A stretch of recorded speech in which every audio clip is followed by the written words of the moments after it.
Welcome back to the class, children. In this class we are going to see the continuation of exercise 3.7. The previous class we learned how to find the square root of polynomials by factorization method, and some sums were given from the exercise 3.7 as homework. Hope that you have done the sums.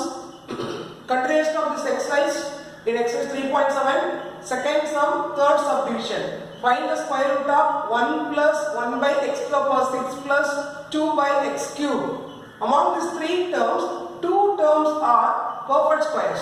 So we can write it in the form of an identity. Look at these terms. 1 is a perfect square, it's a 1 square, and 1 by x to the power 6 is also a perfect square, which can be written as 1 by x cube the whole square, and this term can be written in the form of 2ab. So let us write it. 1 plus 1 by x to the power 6 plus 1, 2 by x cube is equal to 1 can be written as 1 square, 1 by x to the power 6 can be written as 1 by x cube the whole square, and this is a square, this is b square. Let us write this one in the form of 2ab. Then 2 into in the place of a1 in the place of b1 by x cube. So this is of the form a square plus b square plus 2ab. When a square plus b square plus 2ab is equal to a plus b the whole square. So this expression can be written as 1 plus 1 by x cube the whole square. Do you understand this? Among these three terms, two terms are perfect square. We can consider them as a square and b square.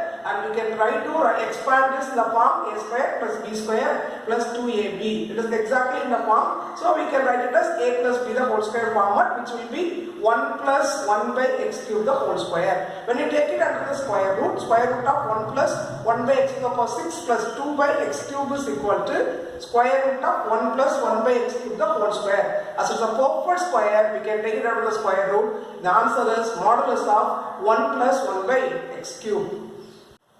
Second sum, fifth subdivision. Look at these expressions.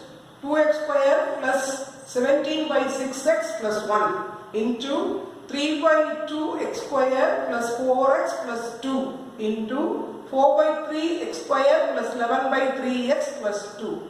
So these are all quadratic polynomials, but they are given in the with the rational numbers as coefficients. So first of all, we have to make it as a proper quadratic polynomial. How do you make it? By taking LCM. Look at the first expression. Take 6 as LCM. When you are taking 6 as LCM, 2 is multiplied by 6. So this becomes 12x square. And this is as it is 17x. Then 1 into 6, 6.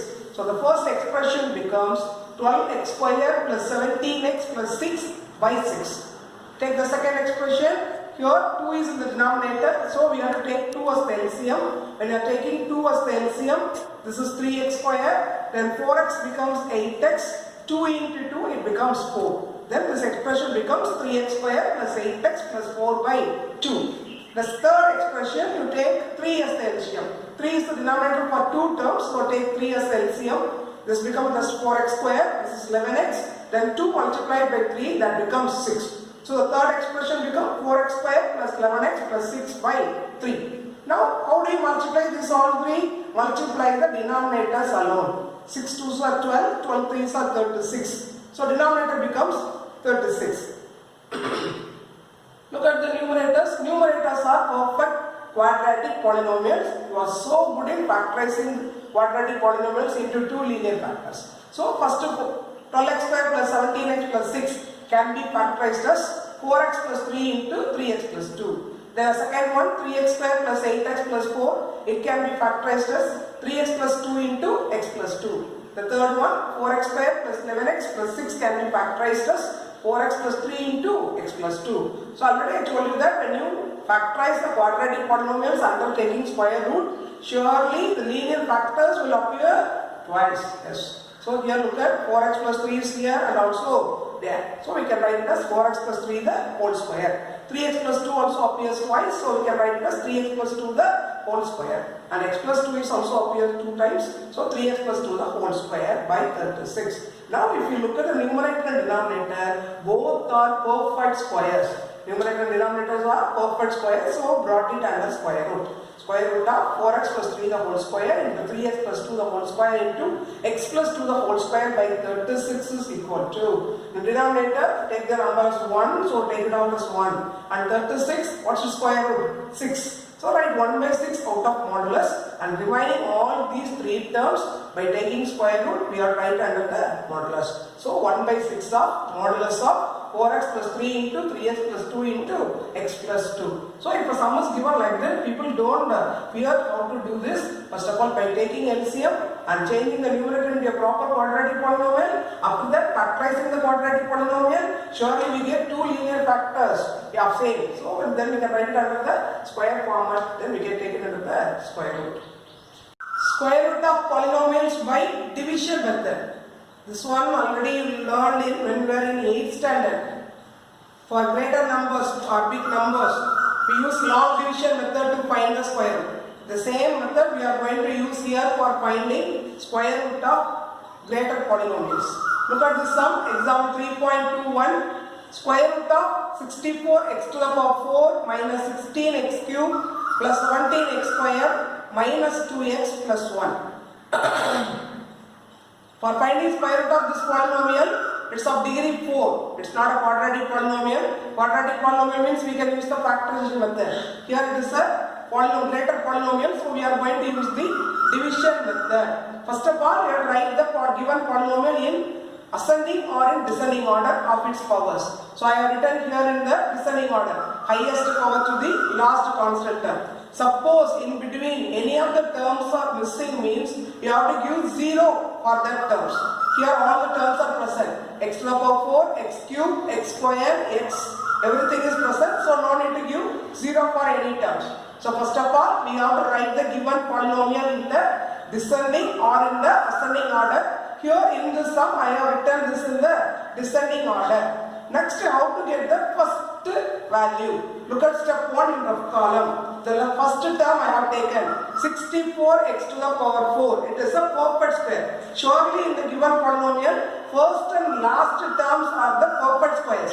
So here 64x to the power 4 is a perfect square. What square it is? 8x square, the whole square is equal to 64x to the power 4. So you have to write 8x square here and also here. The first step is that. Look at the first term, which is the perfect square, that is 64x to the power 4. Write it, split it into the square form. 8x square into 8x square. So in the first step, only one term will come in the quotient. So 8x square and 8x square is equal to 64x to the power 4. Subtract that, the first term will be eliminated.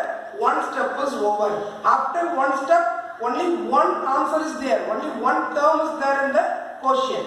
Next, you have to take the two terms to the second step. Minus 16x cube plus 17x square. After the first step, how many terms should be taken to the second step? Two terms should be taken. Minus 16x cube plus 17x square. Then how does the 16x square comes? After the first step, how many terms are there in the quotient? Only one term, 8x square. 2 into 8x square. After the first step, only 8x square is there in the quotient. Multiply that by 2. So 2 into 8x square will gives you 16x square. Write that here.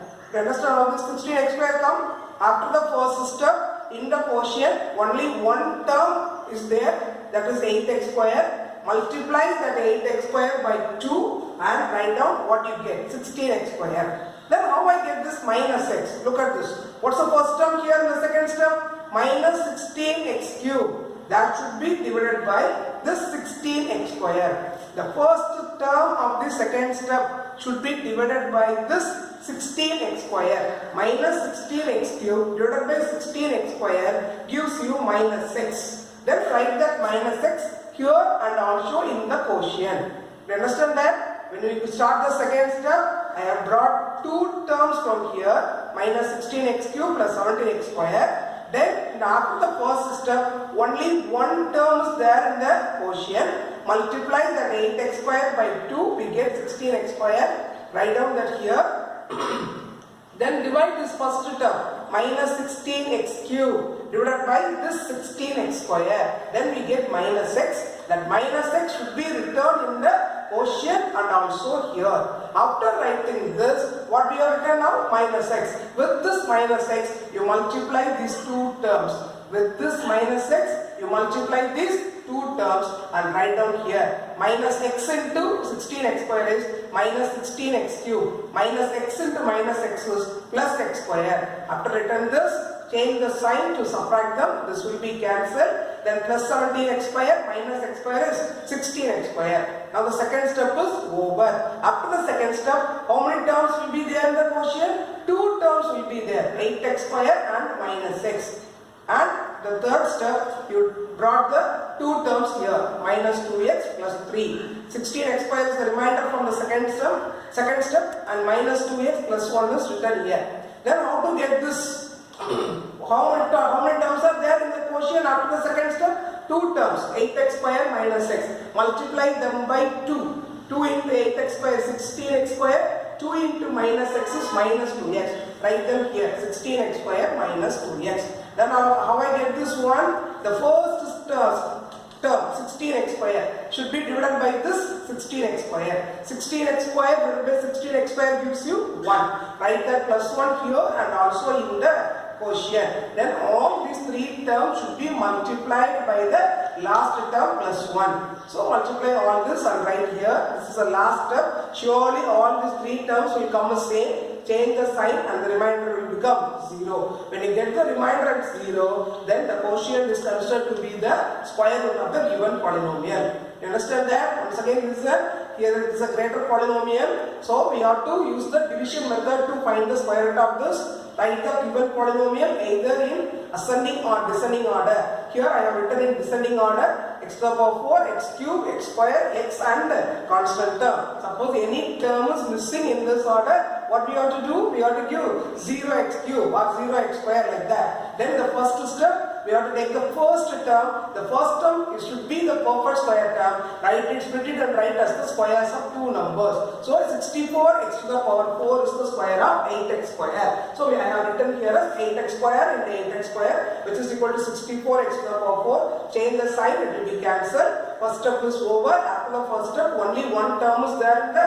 quotient. Then for the second step, take the two terms from the given polynomial. Minus 16x cube plus 17x square. Then how I get this 16x square? The one term is there, 8x square is there. Multiply that 8x square by 2. Then we get 16x square. Then the first term in the second step, so minus 16x cube is divided by 16x square, which will gives you minus x. Write that minus x in the quotient and also here. Then multiply these two terms by this minus x. When you multiply these two terms by minus x, we get minus x cube plus minus 16x cube plus x square. Then change the sign, this will be cancelled and the remainder is 16x square. Then brought the remaining two terms to the third step. After the two steps, there are two terms are there in the quotient. Multiply the two terms by 2. 2 into x square minus x gives you 16x square minus 2x. Write that here. Then how did I get this plus 1? This first term 16x square divided by this 16x square, which will gives you 1. That should be written here and also in the quotient. And all these three terms should be multiplied by this 1 and we have to write it here. Then when you change the sign, we got the remainder as 0. So the process is over. Now the square root of the given polynomial, 16x to the power 4, 16x cube plus 17x square minus 2x plus 1 is, what you have to write? Write the quotient, that is 8x, modulus of 8x square minus x plus 1. Modulus of 8x square minus x plus 1 is the answer. Children, hope that you understood how to get the square root of polynomials by long division method. So the homework is exercise 3.8. First Roman letter, it has 4 subdivisions. Do them all. If there is any doubt, I will clear it in the next class. Thank you, children.